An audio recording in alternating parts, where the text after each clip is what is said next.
Hey guys, hi, this Abhishek, master teacher of physics at Vedantu. कैसी चल रही है बच्चों जिंदगी? कैसे हो मेरे शेरो शेरनियो? वेलकम टू दिस धमाकेदार सेशन। यार मुझे पता है कि मिड टर्म्स का सिलसिला शुरू हो चुका है ना? और मिड टर्म्स का सिलसिला शुरू होने के बाद सबसे बड़ा डाउट दिमाग में ये आता है कि सर, मिड टर्म्स जैसे चल रहा है ना, ऐसा लग रहा है कि हम शायद बोर्ड एग्जामिनेशन में फेल हो जाएंगे, है कि नहीं? तो ये सेशन उन सारे बच्चों के लिए है जो ये जानना चाहते हैं कि मिड टर्म्स मतलब बोर्ड एग्जामिनेशंस में अगर फेल हो गए तो उसके आगे क्या। तो सिंपल सा 5 से 10 मिनट का वीडियो है। मैं चाहता हूं कि इसको पूरा देखिए आप, ताकि आपको अपने ऑप्शंस पता हो।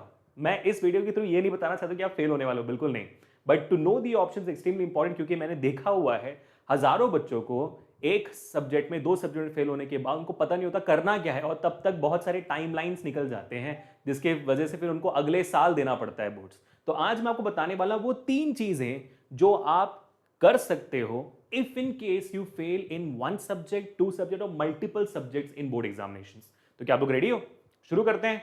और अगर वीडियो अच्छा लगे तो make sure to like the video, share this video, subscribe to the channel right now. Let me know in the comment section आपको ऐसे और कौन सी वीडियोस चाहिए, ठीक है? तो भी चलो शुरू करते हैं भाई साहब। तो पहले सीधा आगे बढ़ते हैं। And let me tell you that failure is not final. Let me tell you that code very clearly कि भाई ठीक है, एक एग्जामिनेशन फेल हो गए, चलता है, कोई बात नहीं है, कोई इशू भी नहीं है, और ये आपके फ्यूचर को बिल्कुल भी अफेक्ट नहीं करने वाला है, ठीक है? जो बच्चे यहां पर डाउटफुल है सर 10th में फेल हो गए तो क्या होगा, let me tell you very clearly, वो आपके फ्यूचर को अफेक्ट नहीं करेगा। क्यों नहीं करेगा, कैसे नहीं करेगा, मैं आपको इस पूरे प्रोसेस में समझाऊंगा। Do not worry about it, stay with me till the end of this session. आज सेशन के एंड में मोटिवेट होकर जाओगे और कमेंट्स में आप बोलोगे सर हम तो अब फोड़ कर आएंगे, अब डर नहीं रहा, ठीक है? अब आगे बढ़ते हैं। तो सबसे पहली चीज जो आपको रिजल्ट्स के बाद करनी है कि भाई काम डाउन, क्योंकि आपके पैनिक होने से कुछ नहीं होता, है ना? आपके पैनिक हो जाने से आपका रिजल्ट बदल नहीं जाएगा। आपके डरने से आपकी किस्मत नहीं बदल जाएगी। आपके डरने से लोगों के ताने नहीं बदल जाएंगे। लेकिन एक चीज जरूर बनेगी, वो है कि आप और परेशान हो गए। तो you have to calm yourself down. और काम डाउन होने के बाद अब सोचना कि अब तरीका क्या है आगे बढ़ने का। And the first and the foremost important thing which you need to know is this, please get it, understand and take it in your head right now. Number 2 is compartment exams, ठीक है? अब ये compartment examinations को लोग supplementary exams के नाम से भी जानते हैं। अब ये कंपार्टमेंट एग्जाम्स और सप्लीमेंट्री एग्जामिनेशंस क्या होता है? अब कंपार्टमेंट एग्जामिनेशंस को बताने से पहले there is also a very clear indicative from CBSE that इस साल कंपार्टमेंट एग्जामिनेशंस नहीं होंगे, उनके बदले एक और बोर्ड एग्जामिनेशन ही हो जाएगा। तो जो बच्चे जिस सब्जेक्ट में फेल हुए हैं या तो इंप्रूव करना चाहते हैं वो एक और बोर्ड एग्जामिनेशन दे सकते हैं। तो मोर और लेस कंपार्टमेंट एग्जामिनेशन, एक और board examination means the same thing at the end of the day. आपका जो सब्जेक्ट फेल हुआ है उसमें आप कंपार्टमेंट दे रहे हो या तो एक नया बोर्ड ही दे रहे हो। तो गेट इट कि हाँ, बोर्ड एग्जामिनेशन के बाद एक और एग्जामिनेशन है जो आप दे सकते हो उन सब्जेक्ट्स के लिए जो आप फेल्ड हो, ठीक है? अब वो कौन से हैं? अगर आप एक या 2 सब्जेक्ट में फेल होते हो, ध्यान से सुनो, कंडीशन सुनो, अगर आप एक या 2 सब्जेक्ट में फेल होते हो तो आपको क्लास 10th में फेल करार नहीं दिया जाता, ठीक है? You are not class 10th fail, you are class 10th compartmentalized, ठीक है? आपको सप्ली लगी हुई है, आपको सप्लीमेंट्री एग्जामिनेशन देना पड़ेगा। आप क्लास 10th फेल नहीं हुए अभी तक। एक या 2 सब्जेक्ट में फेल हो जाने से आपको कंपार्टमेंट लगता है, आप फेल नहीं होते हो, ठीक है? These two words are two different things, ठीक है बेटा? अब कंपार्टमेंट एग्जामिनेशंस आपके होते हैं जुलाई और अगस्त के महीने में, यानी कि आपका बोर्ड एग्जामिनेशन होता है फरवरी मार्च के महीने में, अप्रैल तक जाती है, और उसके 2 महीने के बाद, मई जून के बाद जुलाई के महीने में आपका कंपार्टमेंट एग्जामिनेशन होता है।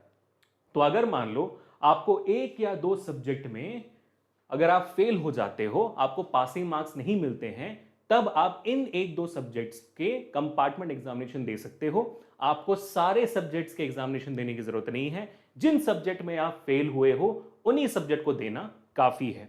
इसको कहते हैं कंपार्टमेंट एग्जामिनेशन। और जुलाई में जो आपके कंपार्टमेंट एग्जामिनेशन होते हैं जो अगस्त तक चलते हैं, उसके रिजल्ट आपको अगस्त या तो फिर सितंबर में ही मिल जाते हैं, ठीक है? Be absolutely clear about it, ठीक है भाई? मेरा रास्ता ये होगा, मैं बोर्ड एग्जामिनेशन में एक या 2 सब्जेक्ट में फेल हो जाता हूं तो मेरा कंपार्टमेंट एग्जामिनेशन में दूंगा। बात क्लियर होगा भाई? समझ में आ गया, ठीक है? अब रूल्स क्या क्या है कंपार्टमेंट एग्जामिनेशन की? बहुत सारे लोग लगेगा कि सर सिलेबस अलग है, पेपर अलग है, कुछ नहीं है। मैं बताता हूं सिंपल से, देखो, there are 3 chances for compartment examination, ठीक है? कौन कौन से चांसेस है सर? पहला, आपने इस साल का बोर्ड एग्जामिनेशन दिया, 1-2 सब्जेक्ट में फेल हो गए, तो आपको कंपार्टमेंट लगी, आपने फिर कंपार्टमेंट एग्जामिनेशन भी दिया और आप दोबारा फेल हो गए। ठीक है, आप दोबारा फेल हो गए। आपको नहीं, मतलब आप पढ़ाई करके गए थे, सब कुछ करके थे, किस्मत साथ नहीं दी, आप उन एक या दो सब्जेक्ट में से एक में पास हो गए, दूसरे में फेल हो गए। समझ लो ऐसे एक सब्जेक्ट अभी भी आपके बचा है जो आप फेल हो गए। अच्छा, तो आप क्या करेंगे सर? अब फेल का थप्पा लग जाएगा। हाँ, उस एक सब्जेक्ट में आपका फेल का थप्पा लग जाएगा, बाकी सारे सब्जेक्ट्स में आप पास का थप्पा लगेगा। अब उस एक सब्जेक्ट के लिए आप क्या करोगे? उस एक सब्जेक्ट के लिए आप रीअपियर कर सकते हो बोर्ड एग्जामिनेशन में नेक्स्ट ईयर, है ना? नेक्स्ट ईयर में क्लास 10th का सेम वही एक सिंगल सब्जेक्ट का एग्जामिनेशन आप दे सकते हो। ठीक है, अब मान लो खुदा ना खालसा आप वो सब्जेक्ट दे नहीं पाए। ठीक है, मतलब उस दिन कुछ ऐसा हो गया, उसके आसपास कुछ ऐसा हो गया कि आप नहीं अटेम्प्ट कर पाए, जिसकी वजह से क्या होगा? आप रीअपियर नहीं किए, याद नहीं किया, आप फेल हो गए उसमें भी। मतलब अगर पेपर दे भी देते फिर भी फेल हो जाते, तो यही कंडीशन होता। अगर आप पास हो जाते नेक्स्ट ईयर जब देते, तब आपका नया मार्कशीट आता कि अब ये बच्चा भाई क्लास 10 में सारे सब्जेक्ट्स में पास है जो इसके सब्जेक्ट्स थे। अब मान लो बच्चा वहां पर भी फेल हो गया, ठीक है, उस सेकेंड अटेम्प्ट में फेल हो गया। अब अगले साल भी कंपार्टमेंट एग्जाम होगा ना। जैसे इस साल के बच्चे बोर्ड एग्जामिनेशन के बाद कंपार्टमेंट देंगे, वैसे अगले साल के बच्चे भी अपने बोर्ड एग्जामिनेशन के बाद कंपार्टमेंट देंगे। आप उनके कंपार्टमेंट एग्जामिनेशन में भी बैठ सकते हो। ये होगा आपका तीसरा अटेम्प्ट। अगर वहां पर क्लियर हो गया तब भी आप सेफ हो, आपका नया मार्कशीट बनेगा, नया आ जाएगा, आप पास हो गए। लेकिन मान लो अगर आप तीसरे अटेम्प्ट में भी फेल हो गए, तो आप क्लास 10th फेल हो। अब 11th में आपको एडमिशन नहीं मिलेगी, आपको क्लास 12 का एग्जामिनेशन देना पड़ेगा ओपन स्कूलिंग के थ्रू। ठीक है, मतलब क्लास 10th फेल अभी। अब या तो फिर अगर सीबीएसई रूल्स बदले तो फिर आप रीअपियर कर पाओगे उसके अगले साल, हो सकता है अगर रूल्स बदलता है तो, नहीं तो फिर आपको ओपन स्कूलिंग के थ्रू आपको 12th देना पड़ेगा। There is no other way that you can go forward. तो आपके पास 3 अटेम्प्ट होंगे कंपार्टमेंट एग्जामिनेशन के थ्रू। बट यार ज्यादातर बच्चे, मतलब क्या कहता हूं मैं, 100% बच्चे पहले ही अटेम्प्ट में कंपार्टमेंट एग्जामिनेशन कर लेते हैं। 1-2% जो बच जाते हैं वो दूसरे अटेम्प्ट में कर लेते हैं। सो डोंट वरी, जैसे अभी प्राइवेट कैंडिडेट्स का चल रहा है ना, now it's the time when compartment examinations के रिजल्ट्स आ गए हैं और जो बच्चे नहीं हुए थे दोबारा अटेम्प्ट करने के लिए कोशिश कर रहे हैं। इस साल का प्राइवेट कैंडिडेट्स का लिस्ट शुरू हो गया, जो आप लोगों के साथ पिछले साल के बच्चे देने वाले हैं एग्जामिनेशन, वो अभी चल रहा है। अभी तो बहुत हल्ला बल्ला चल रहा है यूट्यूब पर भी। ठीक है, तो गेट दी आइडिया। तो 3 अटेम्प्ट हैं आपके कंपार्टमेंट के, मोर देन इनफ यार, मोर देन इनफ। तो ये बच्चे आपके साथ जो देने वाले हो दूसरे अटेम्प्ट कर रहे हैं। ठीक है, तो इट्स फाइन। अब ये मैंने बता दिया। अब सिलेबस क्या है सर कंपार्टमेंट एग्जामिनेशन का? जिस सब्जेक्ट में आप फेल हुए हो उस सब्जेक्ट का जो सिलेबस बोर्ड एग्जामिनेशन के लिए था वही कंपार्टमेंट एग्जामिनेशन के लिए भी होगा। इनफैक्ट कंपार्टमेंट एग्जामिनेशन का क्वेश्चन पेपर, बोर्ड का क्वेश्चन पेपर आपके बोर्ड एग्जामिनेशन से भी ईजी होगा। Board examination paper already easy होता है, अब ये और उससे भी ज्यादा ईजी होगा। ठीक है, क्लियर हो गया? और सब्जेक्ट स्पेसिफिक है, आपको सारे देने की जरूरत नहीं है, जो जिसमें कंपार्टमेंट है वही देना है। अब आगे बढ़ते हैं। अगर मान लो आप ऐसे सब्जेक्ट में फेल हो जिसमें प्रैक्टिकल एग्जामिनेशन थे, ये डाउट होता है बच्चों को, सर साइंस में मैं फेल हो गया तो उसका प्रैक्टिकल भी दोबारा देना पड़ेगा मेरे को? नहीं, ऐसे नहीं है, ऐसा कुछ भी नहीं है। अगर आप साइंस, तो आप थियरी में फेल हुए, आपको सिर्फ थियरी देनी है। आपको इंटरनल असेसमेंट जो प्रैक्टिकल से आती है वो देने की जरूरत नहीं, you just have to give the theory, don't worry about it. ठीक है, now it is always better to clear the examination in the first compartment examination itself, क्योंकि सेकंड कंपार्टमेंट एग्जामिनेशन जो आपका होता है वो अगले साल का बोर्ड एग्जामिनेशन होता है, जो थोड़ा सा कंपार्टमेंट से हार्ड होगा और 1 साल का गैप आ जाएगा। It is not a good thing to do. पहले ही कंपार्टमेंट एग्जामिनेशन में निकालने की कोशिश करना, और जैसे मैंने कहा ऑलमोस्ट 100% बच्चे कर लेते हैं, so don't worry about it. ठीक है, अब मुद्दा आता है कि sir what if compartment examinations for 1 subject fail और 2 subject fail? What if I fail in more than 2 subjects? If you fail in more than 2 subjects then you're considered to be fail in class 10th.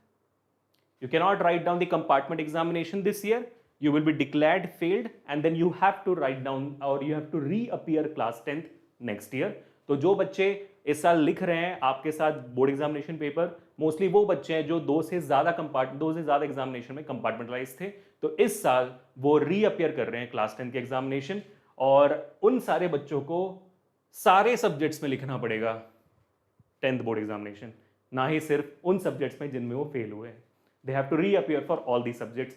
तो अगर आप 2 से ज्यादा subjects में fail हो जाते हो तो गाइस, पहले तो मैं आपसे रिक्वेस्ट करूंगा कि कोशिश करना कि ऐसा ना हो जाते हो तो you would have to reappear your board examinations next year. ठीक है, कंपार्टमेंट नहीं रहोगे आप। Alright, but this rules can change any time, अगर होता है तो I let you know, but please be sure कि ये सेशन ये बताने के लिए नहीं कि आप फेल हो सकते हो, चलता है, नहीं, ये सेशन ये बताने के लिए कि आपके पास रास्ता है, ठीक है, रास्ता है आगे बढ़ने के लिए भी, हार मत मानना आप बस, ठीक है। फिर इसके बाद बहुत सारे बच्चे पूछते हैं कि सर ये इंप्रूवमेंट एग्जामिनेशन क्या होता है ना। यार improvement examination is a very good thing done by CBSE. मान लो कि आप किसी सब्जेक्ट में फेल नहीं हो, आप किसी सब्जेक्ट में कंपार्टमेंट नहीं हो, लेकिन आपको चाहिए था 95 मार्क्स इन मैथमेटिक्स और आपने लिखा भी उतना अच्छा, लेकिन आए 65, तो आपको लगता है कि नहीं यार मैं तो 95 का बच्चा हूं, तो आप इंप्रूवमेंट एग्जाम दे सकते हो सीबीएसई का, जो बोर्ड एग्जामिनेशन के बाद होता है, अगेन कंपार्टमेंट एग्जामिनेशन के टाइम पे, जहां पर आप दोबारा अटेम्प्ट कर सकते हो इंप्रूवमेंट एग्जामिनेशन। और एग्जामिनेशन अटेंड करने के बाद जो रिजल्ट्स आएगी, सीबीएसई चूज कर लेगा कि भाई इंप्रूवमेंट एग्जामिनेशन के बेटर है कि आपके बोर्ड एग्जामिनेशन के बेटर है, और आपके जो बेहतर मार्क्स है, best of this two, CBSE अपने मार्कशीट में डाल के आपको दे देगा। तो आपको अगर 65 आई भी हो बोर्ड एग्जामिनेशन में, 95 करके दे देगा आपको सीबीएसई। इसकी कुछ फीस होती है, कंपार्टमेंट एग्जामिनेशन की भी फीस होती है, इंप्रूवमेंट एग्जामिनेशन की फीस होती है। मैंने इसके बारे में बहुत डिटेल वीडियोस बनाए हुए हैं, आप यूट्यूब पर चेक कर सकते हो, compartment exam versus improvement exam, Abhishek sir Vedantu, आपको डिटेल वीडियो मिल जाएगी। इस साल के लिए बच्चों के लिए मैंने बनाया था, ठीक है। तो यू गेट दी आइडिया ना। तो improvement examination for improving, compartment examination is to pass the subject, two different things, ठीक है। चलो गॉट इट गाइस। ऐसे आप इंप्रूवमेंट एग्जामिनेशन आप कितने भी नंबर ऑफ सब्जेक्ट्स में लिख सकते हो, you don't have to worry about it, जिसकी जितने के लिए देना है उतना है, लेकिन बेस्ट ऑफ टू ही चुना जाएगा, ठीक है। आगे बढ़ते हैं, दैट्स इट गाइस, ठीक है। So that was the end of the video. A very humble attempt from my side to let you guys know that there are ways to bring back yourself from a failure in 10th board examinations as well. अब मुझे बताना कि क्या आपके अंदर से थोड़ा बहुत डर निकल गया, क्योंकि जब एक ऊंचाई से जब गिरने वाले होते हो आप, और जब पता होता है कि नीचे पानी है या तो कुछ सॉफ्ट लैंडिंग होने वाली आपकी, तब कूदने में ज़्यादा कॉन्फिडेंस आता है। तो मैं आज आपको वही पानी या तो सॉफ्ट लैंडिंग दिखाना चाहता था कि हाँ भाई तू कूद को तो देख, या तो तू उड़ेगा या तो फिर सॉफ्ट लैंडिंग होगी, चिंता काहे करता है, बताना कमेंट्स में। मिलते हैं नेक्स्ट सेशन में guys, until this Abhishek signing off. Enjoy life, stay home, stay safe and stay strong. Peace people.